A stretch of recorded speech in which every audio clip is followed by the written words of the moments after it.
사랑하는 대학교의 성도 여러분, 2022년 10월 6일 목요일 아침 기도에 나오신 여러분을 환영하고 축복합니다. 함께 기도하심으로 목요일 아침 기도회를 시작하겠습니다. 사랑과 자비가 충만하신 하나님 아버지, 오늘도 우리 가운데 귀한 새날을 허락하여 주심에 감사합니다. 이 아침 주의 말씀과 함께 허락하신 새날을 살아갈 수 있는 담력과 힘을 허락하여 주시옵소서. 하나님께서 말씀 가운데 일하시고 말씀으로 우리에게 용기를 허락하실 것을 기대합니다. 이 모든 말씀 살아계신 예수 그리스도 이름으로 기도합니다. 아멘. 오늘 함께 보실 하나님의 말씀은 사무엘하 12장 1절에서 14절까지 말씀입니다. 여호와께서 나단을 다윗에게 보내시니 그가 다윗에게 가서 그에게 이르되 한 성읍에 두 사람이 있는데 한 사람은 부하고 한 사람은 가난하니 그 부한 사람은 양과 소가 심이 많으나 가난한 사람은 아무것도 없고 자기가 사서 기르는 작은 암양 새끼 한 마리뿐이라. 그 암양 새끼는 그와 그의 자식과 함께 자라며 그가 먹는 것을 먹으며 그의 잔을 마시며 그의 품에 누움으로 그에게는 딸처럼 되었거늘 어떤 행인이 그 부자에게 오매 부자가 자기에게 온 행인을 위하여 자기의 양과 소를 아껴 잡지 아니하고 가난한 사람의 양 새끼를 빼앗아다가 자기에게 온 사람을 위하여 잡았나이다 하니 다윗이 그 사람으로 말미암아 노하여 나단에게 이르되 여호와의 살아계심을 두고 맹세하노니 이 일을 행한 그 사람은 마땅히 죽을 자라. 그가 불쌍히 여기지 아니하고 이런 일을 행하였으니 그 양 새끼를 4배나 갚아 주어야 하리라 한지라. 나단이 다윗에게 이르되 당신이 그 사람이라. 이스라엘의 하나님 여호와께서 이와 같이 이르시기를 내가 너를 이스라엘 왕으로 기름 붓기 위하여 너를 사울의 손에서 구원하고 내 주인의 집을 내게 주고 내 주인의 아내들을 내 품에 두고 이스라엘과 유다 족속을 내게 맡겼느니라. 만일 그것이 부족하였을 것 같으면 내가 내게 이것저것을 더 주었으리라. 그러한데 어찌하여 내가 여호와의 말씀을 업신여기고 나 보기에 악을 행하였느냐. 내가 칼로 햇사람 우리아를 치되 암몬 자손의 칼로 죽이고 그의 아내를 빼앗아 내 아내로 삼았도다. 이제 내가 나를 업신여기고 햇사람 우리아의 아내를 빼앗아 내 아내로 삼았은즉 칼이 내 집에서 영원토록 떠나지 아니하리라 하셨고 여호와께서 또 이와 같이 이르시기를 보라 내가 너와 내 집에 재앙을 일으키고 내가 내 눈앞에서 내 아내를 빼앗아 내 이웃들에게 주리니 그 사람들이 내 아내들과 더불어 백주에 동침하리라. 너는 은밀히 행하였으나 나는 온 이스라엘 앞에서 백주에 이 일을 행하리라 하셨나이다 하니 다윗이 나단에게 이르되 내가 여호와께 범죄를 범하였노라 하매 나단이 다윗에게 말하되 여호와께서도 당신의 죄를 사하셨나니 당신이 죽지 아니하려니와 이 일로 말미암아 여호와의 원수가 크게 비방할 거리를 얻게 하셨으니 당신이 낳은 아이가 반드시 죽으리이다 하고. 아멘. 하나님께서 다윗의 죄악을 좌시하지 않으시고 다윗에게 심판을 선언하십니다. 그리고 나단에게 그 심판의 말씀을 전달하게 하십니다. 하나님의 말씀을 전하는 일에 사용된다라는 것은 참 영광스러운 일입니다. 하지만 전해야 할 말씀이 정죄와 심판의 내용이라면 부담스러울 수밖에 없습니다. 더군다나 당시 다윗은 왕국의 최고 권력자였습니다. 앞선 본문을 통해서 우리가 보았던 것처럼 다윗은 말 한마디로 사람을 소유하고 말 한마디로 생명을 앗아가는 엄청난 힘을 가진 자였습니다. 그런 다윗에게 찾아가서 정죄하고 그에게 심판을 선언한다. 자칫 나단의 목숨이 위태로울 수도 있는 그런 상황인 겁니다. 그럼에도 나단은 지혜롭고 담대하게 다윗을 찾아가 말씀을 전합니다. 본문 1절에서 6절까지 말씀을 다시 한번 보겠습니다. 여호와께서 나단을 다윗에게 보내시니 그가 다윗에게 가서 그에게 이르되 한 성읍에 두 사람이 있는데 한 사람은 부하고 한 사람은 가난하니 그 부한 사람은 양과 소가 심이 많으나 가난한 사람은 아무것도 없고 자기가 사서 기르는 작은 암양 새끼 한 마리뿐이라. 그 암양 새끼는 그와 그의 자식과 함께 자라며 그가 먹는 것을 먹으며 그의 잔으로 마시며 그의 품에 누움으로 그에게는 딸처럼 되었거늘 어떤 행인이 그 부자에게 오매 부자가 자기에게 온 행인을 위하여 자기의 양과 소를 아껴 잡지 아니하고 가난한 사람의 양 새끼를 빼앗아다가 자기에게 온 사람을 위하여 잡았나이다 하니 다윗이 그 사람으로 말미암아 노하여 나단에게 이르되 여호와의 살아계심을 두고 맹세하노니 이 일을 행한 그 사람은 마땅히 죽을 자라. 그가 불쌍히 여기지 아니하고 이런 일을 행하였으니 그 양 새끼를 4배나 갚아주어야 하리라 한지라. 나단 선지자의 말을 들은 다윗은 부자에 대한 분노를 감추지 않습니다. 하나님의 살아계심을 두고 맹세하며 그를 죽어 마땅한 자라고 선언합니다. 더불어 하나님이 주신 율법의 기준을 따라 그 양새끼를 4배나 갚아주어야 하리라 라고 선언을 합니다. 다윗의 안목은 탁월했고 처벌과 형량을 결정하는 기준도 명확했습니다. 문제는 그 탁월한 안목과 그 명확함을 자신에게는 적용하지 못했다라는 것입니다. 7절에서 9절까지 말씀을 보겠습니다. 나단이 다윗에게 이르되 당신이 그 사람이라. 이스라엘의 하나님 여호와께서 이와 같이 이르시기를 내가 너를 이스라엘 왕으로 기름 붓기 위하여 너를 사울의 손에서 구원하고 내 주인의 집을 내게 주고 내 주인의 아내들을 내 품에 두고 이스라엘과 유다 족속을 내게 맡겼느니라. 만일 그것이 부족하였을 것 같으면 내가 내게 이것저것을 더 주었으리라. 그러한데 어찌하여 내가 여호와의 말씀을 업신여기고 나 보기에 악을 행하였느냐. 내가 칼로 햇사람 우리아를 치되 암몬 자손의 칼로 죽이고 그의 아내를 빼앗아 내 아내로 삼았도다. 당신이 그 사람이라. 다윗이 죽어 마땅한 자라고 외쳤던 그 부자, 말씀의 기준에 따라 마땅히 배상해야 한다라고 외쳤던 그 부자가 바로 다윗이었습니다. 하나님께서는 다윗이 자존심을 세우며 자신의 죄를 부정하지 못하도록 나단에게 부자의 예화를 생각나게 하신 겁니다. 잘 아시겠지만 복음을 전하며 사는 것은 모든 그리스도인의 사명입니다. 하지만 이게 참 쉽지 않습니다. 복음을 전하기 위해선 우리가 죄인이라는 사실을 먼저 말해야 되는데 누군가에게 당신은 죄인입니다 라고 말하는 것이 참 두렵고 어렵고 불편한 일이기 때문입니다.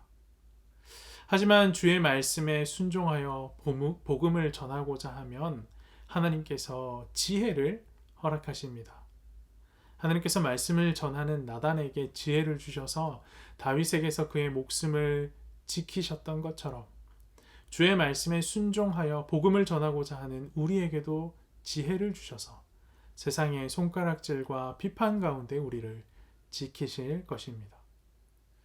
주께서 우리 가운데 어떤 지혜를 부으실지 궁금하시지 않습니까? 하나님을 기대함으로 복음 전하는 삶을 살아가는 대학교의 성도들 또 SCM 형제자매들이 되기를 간절히 소망합니다. 하나님께서 허락하신 지혜로 나단이 다윗의 죄가 부정할 수 없을 정도로 선명하고 분명하게 드러나도록 유도해냈습니다. 다윗이 지은 죄의 핵심이 무엇입니까? 우리아를 치고 그의 아내를 빼앗은 것일까요? 이는 죄가 맺은 열매이지 죄의 핵심이 아닙니다. 그러면 다윗이 범한 죄의 핵심은 무엇일까요? 우리는 9절에서 분명하게 확인할 수 있습니다. 내가 하나님의 말씀을 업신여기고.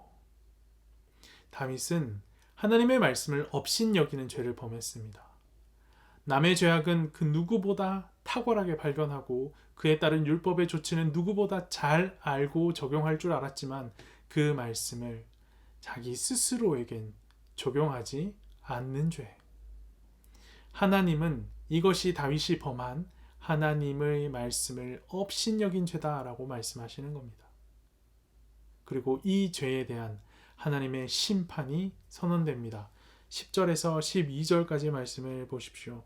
이제 내가 너를 업신여기고 햇사람 우리아의 아내를 빼앗아 내 아내로 삼았은즉 칼이 내 집에서 영원토록 떠나지 아니하리라 하셨고 여호와께서 또 이와 같이 이르시기를 보라 내가 너와 내 집에 재앙을 일으키고 내가 내 눈 앞에서 내 아내를 빼앗아 내 이웃들에게 주리니 그 사람들이 내 아내들과 더불어 백주에 동침하리라.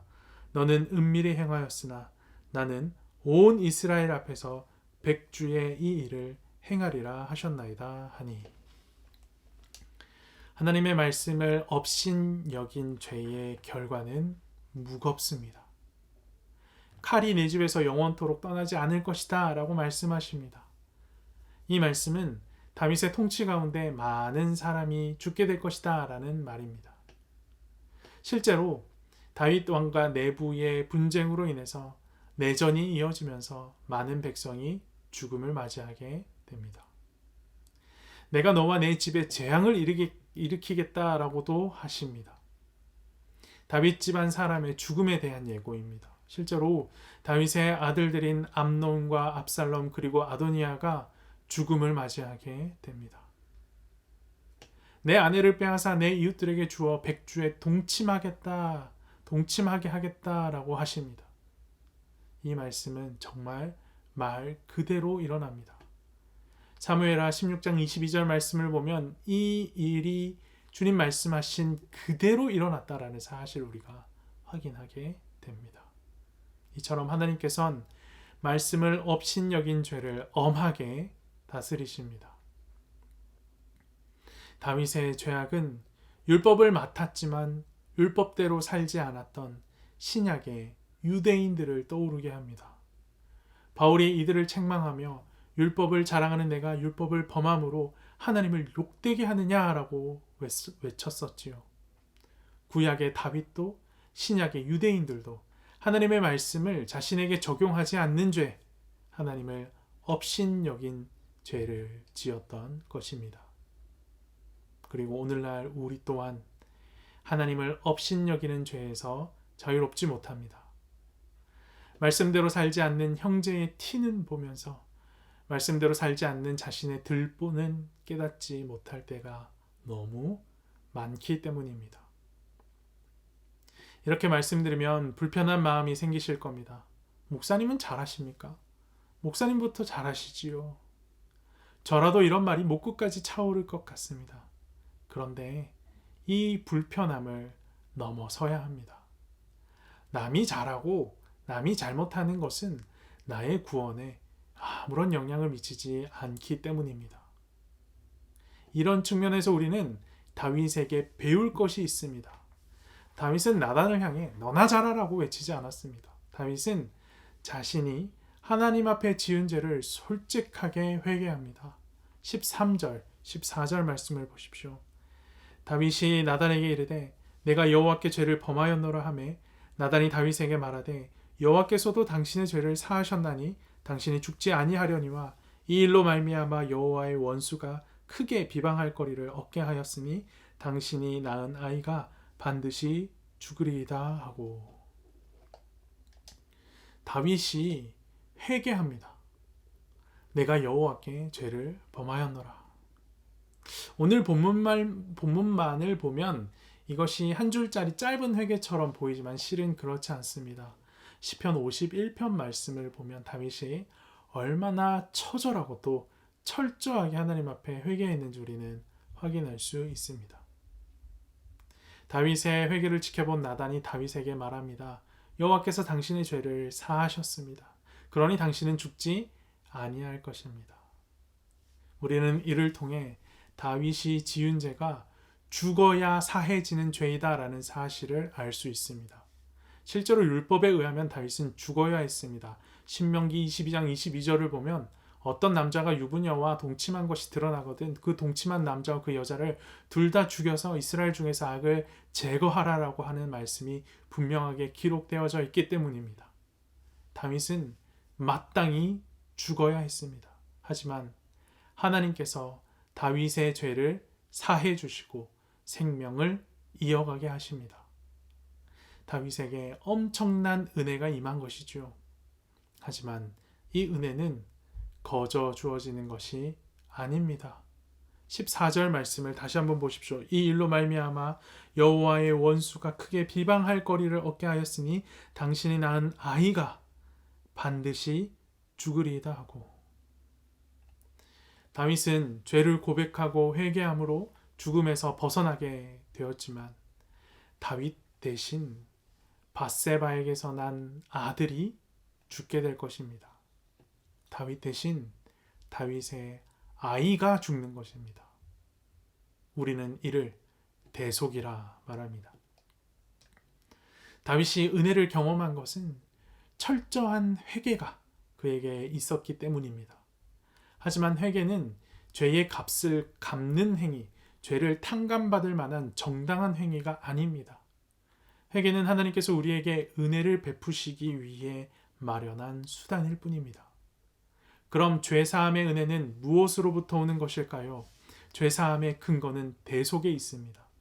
다윗을 대신해서 그 자식이 죽었던 것처럼 우리를 대신해서 예수님께서 죽으심으로 그 대속의 은혜가 우리 가운데 임하는 것입니다.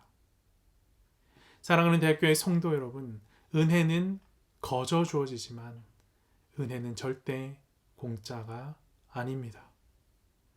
은혜의 가치와 무게를 모르면 은혜를 쉽게 생각하게 되고 은혜를 쉽게 생각하는 만큼 가벼운 회개, 가벼운 기도, 가벼운 찬양, 가벼운 신앙생활을 이어갈 수밖에 없습니다. 다윗의 회개가 그토록 처절하고 철저할 수 있었던 것은 죄를 사하시는 은혜의 무게가 얼마나 무거운 것인지 이 다윗이 잘 알았기 때문입니다. 이 아침 주어진 하나님의 말씀과 함께 나를 구원하신 예수 그리스도 십자가의 은혜가 얼마나 귀한 것인지 다시 한번 마음에 새기기를 원합니다.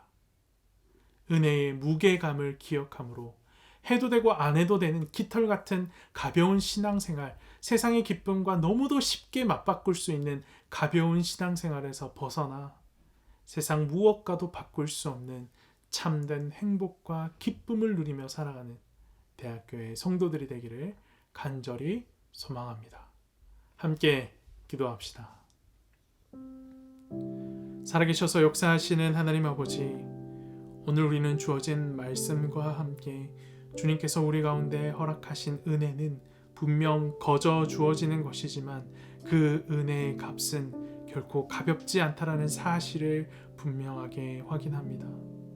주님, 이 아침 은혜의 무게가 절대 가볍지 않다라는 것을 우리 모든 대학교의 성도들 가슴에 하나님 깊게 새겨주시고 하나님 아버지 그 은혜의 무게를 기억함으로 우리의 신앙생활도 결코 가벼울 수 없다라는 사실을 마음속에 기억할 수 있도록 인도하여 주시옵소서. 오늘 하루도 주의 말씀 의지하며 하루를 시작합니다. 성령 하나님, 우리 모든 대학교의 성도들 가운데 말씀을 굳게 붙들어 좌우로 흔들리지 않을 수 있도록 인도하소서.